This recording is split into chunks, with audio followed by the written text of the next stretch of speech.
Well, everyone, welcome back to a very exciting episode of the Storybox podcast.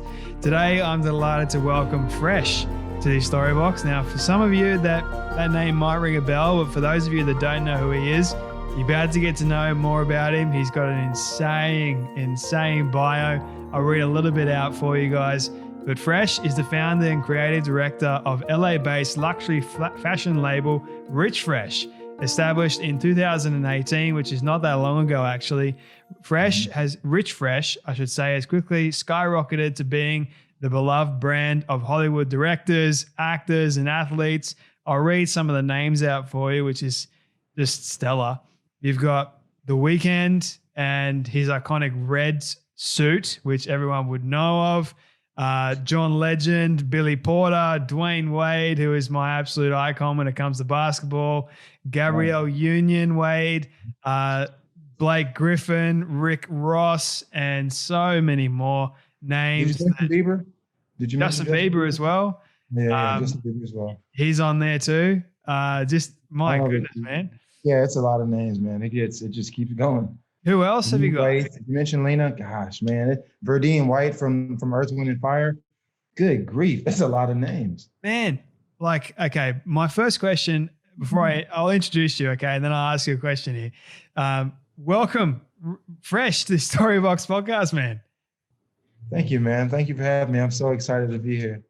I'm excited to have you here, man. Do you ever pinch yourself sometimes, like at the amount of names that you got on here? No, people ask me that all the time. I think before, if I had known that this is like what my client roster would look like, I probably would have pinched myself then. But it's weird, like when you're in it, it's just normal, it's just like, this is my job. This is, these are certain people that have very particular needs, and, some are not necessarily the easiest to work with, but I'm in that space where I'm the guy that they know can satisfy their need. So for me, it's just work. It is kind of cool. Like, I don't know. It doesn't sit on me that I have these big moments. It's just like business as usual. Okay, what's the next job? What are we doing next? It's kind of how it's been so far. It's because it's happened so fast, I guess.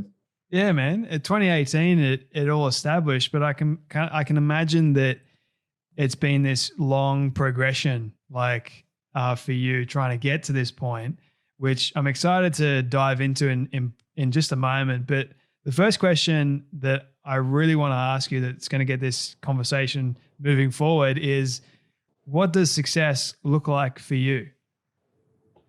It's a good question. Success looks like a 7-letter word. I've been talking to my daughter a lot about it lately. The word is freedom. Success equals freedom.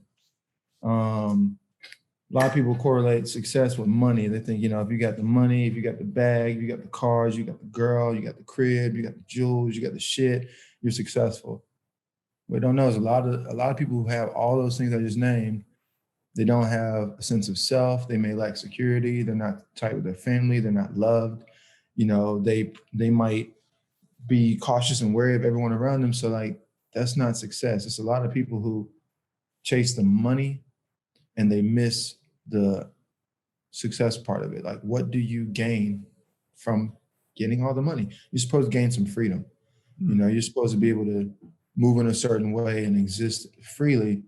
So for me, that's the goal. It's to get the money, but not just to get the money, but to provide a sense of freedom for myself and for my family, where we just don't have to worry about certain shit. When was the moment for you, Fresh, that you realized that this was success for you? It's creating this freedom for yourself and for your family. Has it been this catalyst moment for you, or is there this gradual thing over time? I think it's been a gradual thing. Like, I've always been absorbed and consumed with that idea.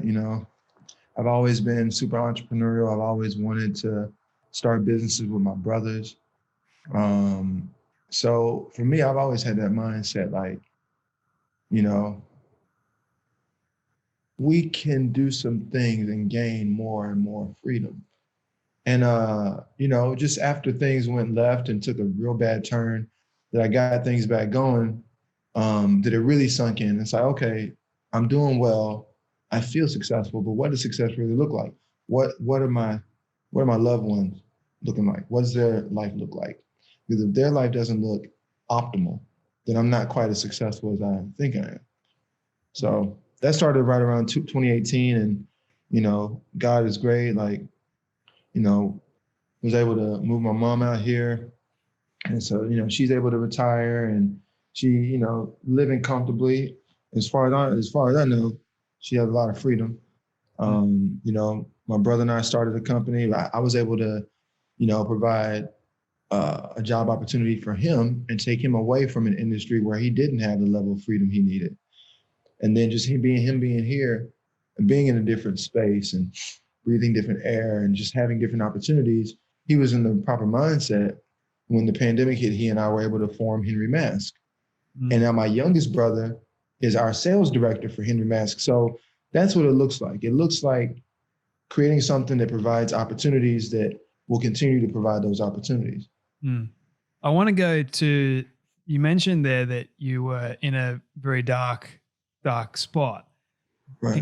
Can you share the story behind that? What was going on and how did you end up there? Yeah. The dark spot that people know about wasn't even the first one. It was the last one. It was like oh shit, I can never do this again. But I moved to Los Angeles with no money. I didn't know anybody. I was leaving San Diego. San Diego just didn't pan out. Failed business attempts after attempt. I just figured, you know what, if I'm gonna fail, let me try failing in a big city. Let's go to Los Angeles. So came here with nothing, slept on a guy's futon for the first year and a half. It's a random cat I just met at the mall. And then after that, just bouncing around, I think the first time that I experienced what is legit homelessness, which, I don't knock anybody, uncomfortable is uncomfortable. A lot of people, you'll hear their stories and they'll say, man, I was in LA and I was homeless for 2 years. And then they go deeper into their story and they say they were couch surfing on their cousin's couch. That to me is not homeless. That to me means you're in someone else's home. That's not homeless. Yeah. It wasn't your home, but you was in someone's home.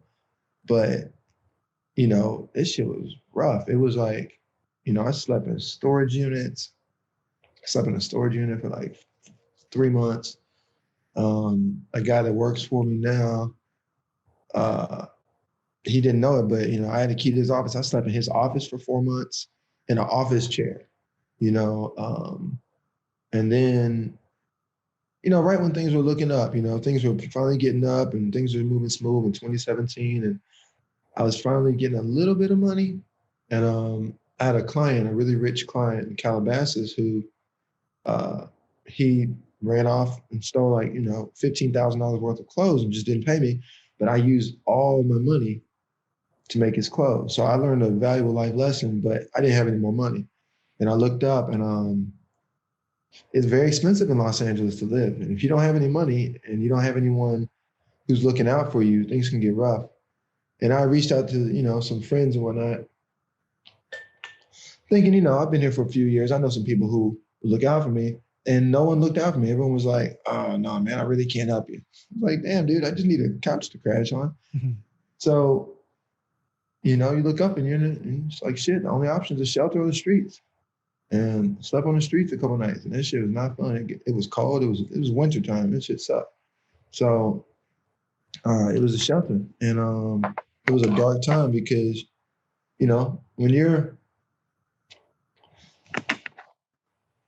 something like that happens, no one, I was, and the other issues, I had some issues that I hadn't resolved. I had some alcohol shit. I would drink first thing in the morning. I drink all day. I drink for no reason. I drink by myself. Coke. I do Coke by myself. I spend all day. Give me some Coke. I'm gonna do Coke all day by myself. So I just had some shit that I hadn't dealt with, and it was ruining my, one step forward, 2 steps back. It was that type of thing. So you're exhausted from moving forward, but these things are pulling you back. And, you know, you're in this circumstance and you're like, how the fuck did I end up here? This is not fair. I shouldn't be here. This is for junkies and bums and addicts. I shouldn't be here. I'm good looking. I'm young. I'm talented. And I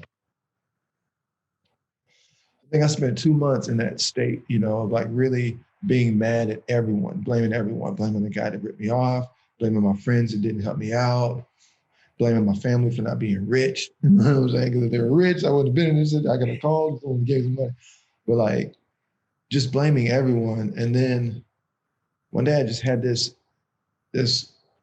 epiphany moment, you know. It's like this moment with God, and it just dawned on me that it was all my fault. You know, it was all on me. Even though other people had helped and they contributed, it was my show. I'm the executive producer. I determined that at this point in the show, I was supposed to be here. And I got here, and now it sucks. So in like taking that power and really owning this shit, I wasn't angry anymore. Like after that moment, it was like, oh shit. I guess I did land myself here. Mm-hmm. I did type in Homelessville in my GPS, and damn it, this is Homelessville. You know, poor business habits, bad personal habits. That's what'll get you, Jack. Yeah. And, you know, some very special things happened in that shelter. You know, I had some special dreams that showed me like a future. And I just committed to it, to like changing the way I thought about things, changing, you know, stop blaming people, blame myself for everything. If I blame myself, I can fix it. If I blame someone else, I'm helpless. And that mindset got me out of there. I was, you know, out of the shelter maybe a month later with a renewed mindset. I stopped drinking. I stopped doing, you know, drugs and shit. I mean, I smoke weed, but I stopped. You know, I went vegan and I just changed the way I was wired. And I got a whole new world of experiences as a result. So those dreams that you were having in that homeless village or whatever you were saying, do they match up to where you are right now with what you're doing? Correct. That's insane, man. And for those people that don't know, how old are you? 41. You're 41? Mm-hmm. Man. So what age were you when this was all happening to you? 38. Yeah, I mean, this just happened. Like, it was just before my 38th birthday. You know, like, I've been tailoring since I was 19. So I've been on this quest my whole life. But, you know, I didn't go to school for it. I didn't go to business school, so I didn't learn how to do business. I just had to figure shit out. I didn't really have any mentors, so just had to figure shit out. Yeah. And it took me a long time, almost 20 years. And yeah, I was 37. And, you know, once I got the epiphany, I just talked to God a whole lot. And I was assured that I wouldn't be in there by my birthday, that I would be in a different place and I'd be on my way to where I was supposed to be going by my birthday. And sure enough, by the 20, you know, my birthday's in January, it's the end of January. So by my birthday, I was in an Airbnb. You know, it was a shitty Airbnb, but there was no one laying next to me on the floor sleeping. You know what I mean? And then from there, I just progressed to a better Airbnb. And then, you know, I figured, let's go for it. Let's do it for real. And I started, you know, I started doing these fascinating, if you got a few minutes, I'll tell you about this thing I did that kind of got me going. You know, it really jump-started things. So, you know, like I'm maybe a month out the shelter now, right? It's February. I don't really have any money. I got, you know, a few $100. But, you know, I have an idea. I'm going to start a luxury brand. You know, I had the idea to start a luxury brand in a shelter with no money. And so I get out and I'm like, I'm going to start this luxury brand. And I start spending whatever little money I had to make the coolest shit ever, like pants usually. And I had posted on the gram. And people would respond. And every now and then, someone would say, yo, I got to have some. It's like, cool, it's a 2-pant minimum. So that started people like spending more money than they ever used to spending. Like damn, you charging $800 for some pants? Yep. Man, okay. Boom. So now I'm in this space, I'm doing this thing. Then I designed these track pants that just changed my whole life. And all of a sudden, a little bit of money's coming in, but it's nothing crazy. So I moved to a nicer Airbnb, and it had a rooftop. So every morning I would go out, smoke a joint on this rooftop, and I would just talk to God, just like a person. Like, what's happening? What's up? How are you? It's me again, but you already knew that. And, we would just talk. And, I'd say, look, thank you so much for all the stuff you did. I really appreciate it. I'm so glad that, you changed my mind about things and understand life so much better. And I would just talk. And then at the end of it, I had the audacity to say, however, I want more. This isn't enough. I appreciate it, but I want more. I'm worth more. And if I don't ask for more, I'm not going to get more. So I demand more, because it's not even like a matter of asking. I don't have to ask. Like, you have it and I want it. So I want more. So give it to me. You know what I'm saying? And I remember something told me that in order to get things you haven't gotten, you have to give up things, that you haven't given up. And so that's when I really committed to like, okay, I won't drink anymore. I won't, do any drugs, and I won't eat meat. And I made an actual, like I said, hey, I want to make $14,000 this month. And in 30 days of just doing what I was doing, just regular shit. I wasn't doing anything different than what I was doing. Taking photos, posting on the gram, chill. I don't make phone calls. I've never cold called. I've never gone into an office building, passing out cards. I just take photos of my shit, I put it on the gram, and I wait. And I made exactly $14,000 that the next month. I was like, what the fuck? Okay, all right, this is cool. I was like, all right, so I went back and I was like, yo, this is really cool, it's trippy. So I did it again. I asked for 40,000 this time. Oh. And then this time, I ended up going celibate. I was like, okay, what else I got to give up? It's like that other thing that you should have gave up, because I was a little slut puppy. And so, I just had to shift gears, so I gave that up. And again, went right back to doing normal shit, nothing different. I made $40,000 that month. I was like, what the fuck? So I'm like, okay, this is trippy. This can't be a mistake. This happened twice. Okay, let's do this again. And I asked for 100,000. I was like, I want 100,000. I wasn't very specific, but I said I want 100,000. And I committed to going celibate for 4 months. So I asked for 100,000 that next month. And, I remember God, the universe was like, cool, just stay the course. Just stay the course, it'll happen. So I just kept working, just doing my thing. And 1, 2, 3 months passed.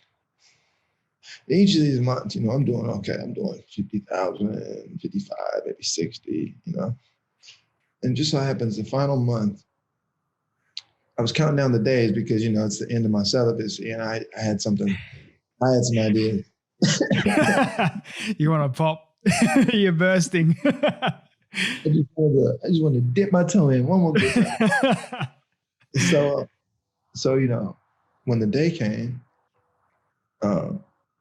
his voice came to me. He was like, you should tally up your numbers. You should see what your sales were this month. And I had done $101,100 that month. And this is 6 months after leaving the shelter. I did 100,000. I left the shelter with $300. That's all the money I had. No investors, no loan, just hustle, fly shit, and like God. And after that, it just life changed. Like after that, I was just like, okay, I understand what this is now. And I was just very vocal with like sharing my story. And the more I share, the more real I am. Magical things happen. I found out that the factory that was making my clothes was going up for sale, And I was like, oh shit, I gotta have it. Because I should have it. If anyone should have the factory, it should be me. No one else should own that factory. I should own the factory. And it made no sense. I never owned a factory. I just started getting money. I was just in the shelter. But a year after leaving the shelter, I owned the factory that made my clothes. You know what I mean? And a year after that, my brother and I started Henry. You know, so it's like there are all these different jumps. And I'm one of those God freaks who's always talking about God being awesome. Because there's just no other way to describe any of this. Mm. I want to ask you a question revolving around, so God has, I have no doubt, given you all this. So what would you do if, it's a hypothetical one, but what would you do if everything was taken away from you right now? I get it right back. Are you kidding me? Would it be the same process though? No. Oh my God, expedited. Mm. Yeah, like I've already got the thing now. Like the reason I didn't have and I'm never worried about losing anything because I can't lose anything. Like it's cerebral. You know, these are just extensions of me. I'm just a badass motherfucker. Mm. And everything I do is that's just what it is. So it doesn't matter what I do. I'm confident that it'll succeed. And, you know, I'm smart enough to know how to position things in the market, make things profitable. And I'm also confident that I can snap my fingers and recreate anything or just succeed in any area. I just find something and fixate on it, focus on it, and develop a product that'll change it. Mm. So what do you think makes a good fashion designer like yourself as opposed to a great one? That's a nice question. So this is my fashion background. I've read 2 fashion books in my entire life. And I read them both when I was 13. I read biography of Ralph Lauren and biography of Calvin Klein. Mm. I read both those when I was 13. And I said, I want to do that one day. I've never read a fashion book. I've never seen a fashion book or just read anything at Barnes and Nobles that pertained to fashion. So for me, good designers are people who just have great taste, pay attention to detail, and they just create products that actually work. They mean something. You know, a lot of people just design unnecessary shit. Mm. Like it doesn't serve any purpose. Why did you even do that? You know, yeah, it's funky. No one's ever seen it. But what purpose does it serve? I think when you can combine like, you know, a nice aesthetic with being purposeful and serving a purpose, I think that's when people say, wow, that's a great design.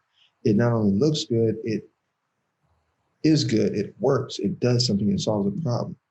You know, like I think our masks, I think we should win an award for our masks. As simple as they are, it's the simplicity of the concept. It solves such a huge problem. And the aesthetic is so on point and consistent. You know, that to me is good design. Mm.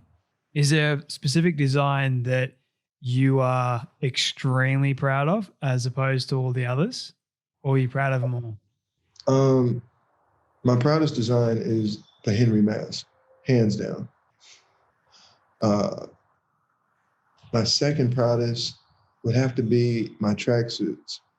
Because it just came at a time where, again, I don't design things with other people in mind. I'm very picky. I design things with myself in mind.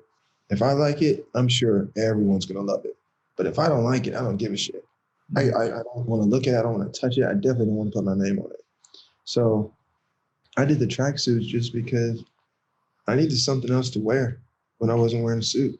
And I'm not a slouchy type of guy. And I just created something out of neoprene that was like an inferior fabric. No one messed with neoprene. And it turned into something, it's changed the entire landscape of fashion. There's no luxury brand right now in fashion that does not now have a luxury tracksuit.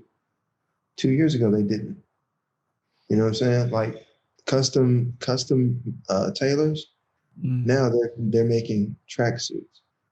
A few years ago, they didn't do that, but it's just that thing changed. It changed the game. It was really cool. So I'm very proud of that. Those are, you know, and I design beautiful bags, which I think I have to give the bags credit because the bags are what gave me the confidence to come to the West Coast. I said, my bags are so nice. I could be a bag designer. I could be a bag designer in Los Angeles. I think they would love my stuff. I'm going to move out there and give it a shot. I didn't plan on doing clothes. I had no desire to do clothing. I wanted to do bags because I'm a straight guy, and like a straight guy who's good looking in Los Angeles who's a bag designer. Oh my God, he's going to eat up. You know what I'm saying? Because he's an anomaly. Yeah. You know, and I dress real nice, but you know, it was destined to move in a different direction. I'm glad I did. I've got some really cool bags. So I think those are the three things: Henry mask, tracksuit, and my bags. I like it, man. What would you say has been the worst piece of advice you've ever received? The reason that I stuck to tailoring is because of some bad advice that I received. When I was 19, you know, I was a college dropout. I was broke, and I just got fired from a job. So rather than get another job, you know, my ex-wife was like, you know, we were just dating, and she was like, why don't you just, you know, find what you want to do and stick to it. So I was like, all right, cool. And I decided I wanted to do fashion or, you know, tailoring. Yeah, I want to do tailoring. I want to do alterations. I could be really good at that. And so I went to a tailor in town that people were recommending. It's an older guy. And I went to him, this young, bright-eyed kid who could sew. I could sew. I taught myself how. And I was good. And I could learn anything. And I told him I wanted to be a tailor. I was fascinated with tailoring. I wanted to be a tailor. And I wanted to apprentice. I wanted to just work for him for free, sweep the floors, whatever. I just want to learn how to do this. And he said, no way, kid. No way, kid. I'm not going to teach you how to tailor. Why don't you go do computers? That's what all the kids are doing nowadays. Why don't you go do computers? I said, I don't want to do computers. I want to tailor. Like I want to do fashion. I'm obsessed with fashion. I think this is a path, and I think I'm really good at this. And he said, you'll always be broke being a tailor. You'll never get rich being a tailor. You'll never make $1 million being a tailor. Go do the computer stuff like these other kids. And he put me out of his shop. I was so pissed off because I don't like being told what I can't do. You know, I think I'm very capable. And so if someone tells me I can't do something and I wanted to do it, well, now I'm really going to do it. And I'm going to do it a few times. And I'm going to take pictures. And I'm going to send it to you. So that like kept me on this quest of like, I'm going to figure this shit out until I make some real deal money. I'm not going to be average or mediocre. I'm going to make some real money. Tailor. I like that story, man. It's a pretty cool story because I feel like I've had a similar one in my own life, but with real estate. So my boss actually told me it's this weird saying. He goes, don't waste your time on a dead duck. He said, put your time in something that is actually going to sell. Whereas if I spend all my time trying to sell this property that wasn't in his eyes going to sell, then I'd just be wasting my time. But if I had given up, then the property wouldn't have sold. I ended up selling it, and it ended up being like one of the biggest sales of my time there, I guess you could say. And then it gave way to amazing relationships with incredible people. So, I mean, bad advice ended up being good advice in the end for me. Yeah, you know, because we're rebels. You know, like we're not conformists. If you were a conformist, you wouldn't be doing this podcast. You'd be sitting in front of a TV somewhere. Yeah. You know, we don't want to do what everyone else does. Don't tell me what I can't do. I think I can do great shit. It's up to me to do that shit. It's not up to you to tell me whether or not. So I applaud you for doing the same thing. Thanks, man. And I think like you brought up an interesting topic, which is rejection and how you've been able to handle rejection in your own life. Is there any advice that you could give to someone that is going through a ton of rejection right now? Yeah. You know, there's different types of rejection. So obviously, but like the two big ones is personal rejection, like, that thing where like, oh, this person who I'm, interested in, whatever. And there's also like business rejection. A lot of times, if you view them the same way, you get right past them. Like, there's so much more opportunity than what you're currently dealing with. Literally, there's so much more opportunity than what you're currently dealing with. So if you get that out the way, the next opportunity will show up. But the longer you stay focused on an opportunity is like this, I'm being rejected by something that I'm interested in. Okay, if this rejection is real, I have a responsibility to move on to the next. And that just is what it is, Not every client says yes. Oh my God, you're RichFresh. Wow, take all my money. It doesn't work that way. A lot of them say, oh man, that's way too expensive. Like, how the hell did you get this far to me? And you're telling me this is too expensive. You never should have gotten this far in the process. But sometimes people slip through the process. But I don't feel any kind of way. I say, well, look, hey, man, it's all good, just put a check with a check, holler back at me, or, just keep following me on the gram. It's all right, because it's okay. There are more opportunities. I'm not being rejected. This person just says they can't do it. If I'm trying to pursue somebody and they're rejecting me, they're not rejecting me. They're just like, they can't do it. It's not for them. Nothing wrong with me. It's just not for them. You could bring me a brand new Kia. No disrespect, Kia. Please don't take no offense. You could bring me a brand new Kia. Shiny. I'm talking about shiny. And park it outside. And hand me the keys. Say, fresh, here you go, baby. Oh, wait. Brand new, baby. There you go, baby. I'm going to say, hell no. What the fuck wrong with you? What am I going to do? It's like, no, it's your new car, bro. I bought you a brand new car. I was like, no, you didn't? No, bro. I ride foreign. You got Maseratis outside, bro. You can't pull up on. What are you doing? There's nothing wrong with the vehicle. It just don't work for me. You know what I'm saying? And the same rules apply in personal and business. There's nothing wrong with you. It's just, it don't work for whoever you're pursuing in whatever aspect. So next, keep at it. I like that because what a lot of people actually do is they do take it personally. They think that the rejection is all about them, but really it's not. It could be the person that is actually rejecting them couldn't be the right timing. And if I was to like equal it to doing this, like getting guests on the show, it's like I don't take it personally if they say no to me. Right. And I've learned now to turn those no's into not now. So it might be for later on. So you never know what's going to happen. So exactly. I love that piece of advice, man. If you took it personal, you were like, you asshole, I can't believe you can't make it, man. You're a fucking scumbag. I'm not going to come on later. It's not going to serve you. No, but if you don't take it personal, you're like, well, look, I understand. Maybe we'll try again later. Like in the business aspect, you might just be catching someone where their money's low.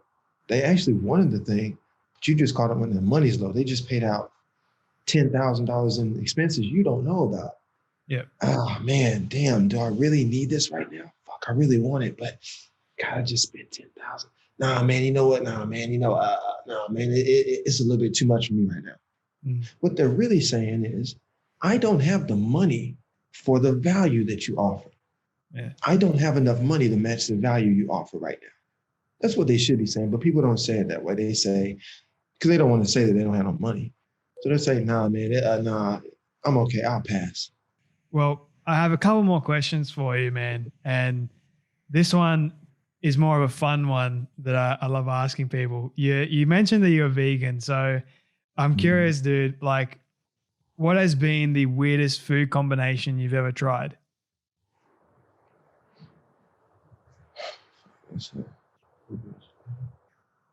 Weirdest food combination I've ever tried. Have you Vegan or just period in life or as a vegan? in life, and then we can do as a vegan as well. Like, have you ever you're smoking a joint, and then all of a sudden you put something in your mouth that hasn't really agreed with you smoking a joint, like that sort of stuff? No, I've never done that. One time I cooked fish and I seasoned it with cinnamon sugar, and that was a tragedy. It was the worst thing I ever ate in my life. What compelled you to put cinnamon sugar on fish? I don't know. I have no idea what I was thinking. I didn't even use any salt. It was terrible. It was so bad. I didn't even think about it. Oh man. Oh, that is so good. It was so stupid. Is it hard for you to be a vegan? Nah, like living in LA, it's really easy. And because it's vegan stuff everywhere. And I cook some, my family cooks, and we got meal prep. So no, it's very easy. Do you have a favorite food, like with being vegan? I love white bean and kale soup. It's my favorite soup ever. Not pureed. I cannot do a pureed soup. For some reason, I feel like baby food. I'm not gonna eat baby food. I'm way too old to eat baby food. But yeah, white bean and kale soup. It's like my favorite thing ever. Nice, man. So steering the conversation, because you did mention earlier how you're very proud of Henry Musk. Now, this mask, a lot of people would actually have seen it if you're following J-Lo and LeBron James, because they've worn it. Michael B. Jordan as well, Doja Cat, so Chrissy Teigen, and Ellis Ross as well. Say just say everyone. It'll help you out. All the celebrities. All the celebrities are wearing this mask. So are they only available in America, or can they get them everywhere in the world? So right now they're available in all throughout America, obviously. They're available throughout parts of Canada, but we're working on like our global distribution because everyone wants these masks, and we really want to be able to get them to them. Because all this naturally happened. Like we're not in contact with these big stars. We're not paying these big stars. We didn't even know that they had got them. Whoa. But it's just the mask everyone found out about, and they just said, "Oh, let's get those," And so it's quickly grown into everyone's favorite mask everywhere. We do have customers all over the world, but it's few and far. But everyone loves the mask. So I'm certain once it hits, that space where it goes global, we're going to have a whole lot of happy faces. Yeah, man. What's next for you? What's next for Fresh and the brand and your goals moving forward in the future? I think we just touched on it. Taking Henry global, Henry deserves to be a global brand, and we deserve this moment. So that's the big focus. RichFresh, ready to wear. It's just time for ready to wear. It's time to put together something that people can enjoy, So that will be rolling out on the 23rd of this month. That's exciting, man. Like I've seen your work being adorned by all these people, and I didn't even know who was behind it. And then when I was sent your information, I was like, oh, dude, what a talent, and I've actually seen it all the way from Sydney, Australia, because I follow these kinds of celebrities, especially like, you got LeBron James, who I'm a Dwayne Wade as well. Dwayne Wade can dress. And I've always been curious whether or not that's his style or whether he's been helped by somebody like yourself. A lot of it's his style. Like he and his wife, they just have amazing style. They have a great style team as well, but they have amazing style. Yeah, man. Is there someone that you really, really want to wear your mask or your clothing? Or you actually want to style yourself? Gosh, you put me on the spot. I usually have that answer pretty mapped out. Drake. Yeah. Drake, I think we're waiting on Drake. In terms of the mask, I mean, you know, I would love to see the Obamas wearing Henry masks. Yeah. Well, if they end up listening to this, hopefully, well, I don't think they'll listen to it. We can wish, right? We can pray and say, God, please send this episode their way. Gotta wish for it, baby. Love it, man. My final question for you, Fresh. This is my all-time favorite question. I ask all my guests at the very end. It's another hypothetical one, but I want you to imagine with me for a moment that you've been able to reach the age of 100. All your friends and your family have decided to put together a film for you of everything you've ever said and everything you've ever done. Then ask me how in the world they got it all. We'll call it magic for the sake of argument. They've been able to get it and show it to you on your 100th birthday. What do you want that film to say and to show about your life? That I found my purpose and served it. You know, from the moment I found it, that I served it.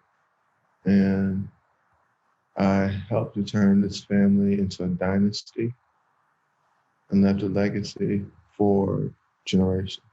It just changed the entire trajectory of this family. That's it. You know, taught them how to be good people, do good things, helped as many people as possible. And got some real freedom, you know what I'm saying? Simple but effective and really powerful at the same time. Where can people find you, man, connect with you and learn more about you? So you can go to my website. It's richfresh.com. You can also check me out on Instagram at richfresh. For Henry Mask, you can check us out at henrymask.com. It's a beautiful, beautiful, beautiful selection of face masks. You can also check us out on Instagram at Henry Masks with an S at the end. That's on Instagram. Epic, man. Love this conversation. Thank you so much for your journey, man. Everything that you've gone through and everything that you've learned along the way. And you're still going. There's still so much more for you. I see it. Just continue going, brother. Appreciate you so much. And thank you for coming on the Storybox podcast. Great fan. Appreciate you, baby.